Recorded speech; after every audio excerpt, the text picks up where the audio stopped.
when the pavilion was installed that would tell us where we had hotter areas, colder areas. The heat came from the south and east elevation of the media lab where this was installed. We knew that silkworms preferred darker and colder areas, so we could vary the temperature accordingly. We designed these holes or apertures that would lock in rays of light and heat and distribute the temperature. And then we built a scaffold for the silkworm. So silk on silk, robotic silk, or biological silk.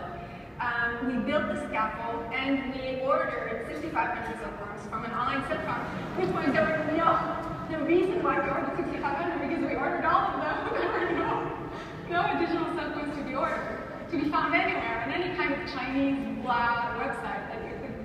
Anyway, we placed them at the bottom rim of the silk pavilion, the scaffold, and you're seeing the wonderful variation in resolution. So this is a robotic silk scaffold, and the biological silk that winds and stretches these fibers together.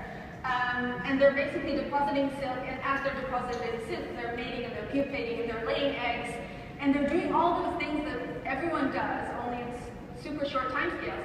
And they healthily metamorphosize. So this is a way to create wearables also, building pavilions as well, but especially wearables without boiling a single cocoon effectively. And those cocoons, those silkworms, can vary the density of the weave as a function of the wearable or the pavilion, and still survive as they should. I have 7 minutes. All right. I was debating whether to show this last project, and my team members said absolutely no way. It's unrelated to our work. It was a complete failure. And last night I thought, the hell with it, I'm going to show it. So I'll tell you, yay!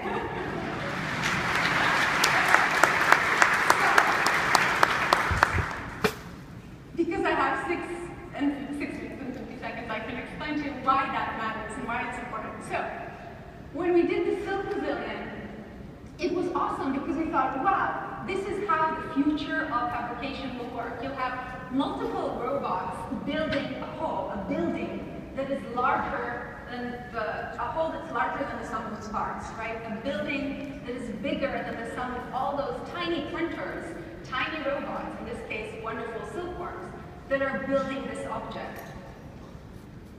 There's one problem. The silkworm is a very egotistical creature. It's evolved to be that way, and we can talk about it later. But what's interesting about the silkworm is that although it's egotistical, it doesn't interact with other silkworms on the silk pavilion, which was our hope that the light template, the heat template, would be able to guide their behavior. They can produce highly sophisticated material compositions that vary from stiff to soft and so on.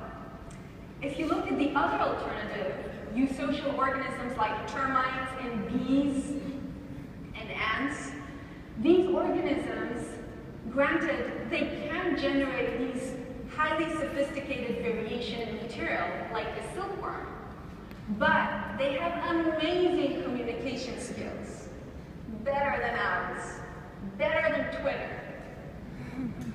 And so this is really fascinating because there's this kind of matrix in the future of fabrication, digital fabrication, where the x-axis is communication and the y-axis is material sophistication. And you kind of want both. You want the silkworm and you want the termite. You want a silk mite. You want a kind of an organism that is a robot that can print variable density concrete on the site, but can also communicate with other robots to build this really big thing. Anyway, that got us going because I said, let's look at eusocial organisms. We tried to do termites. It was a disaster for obvious reasons. And we decided to look into bees.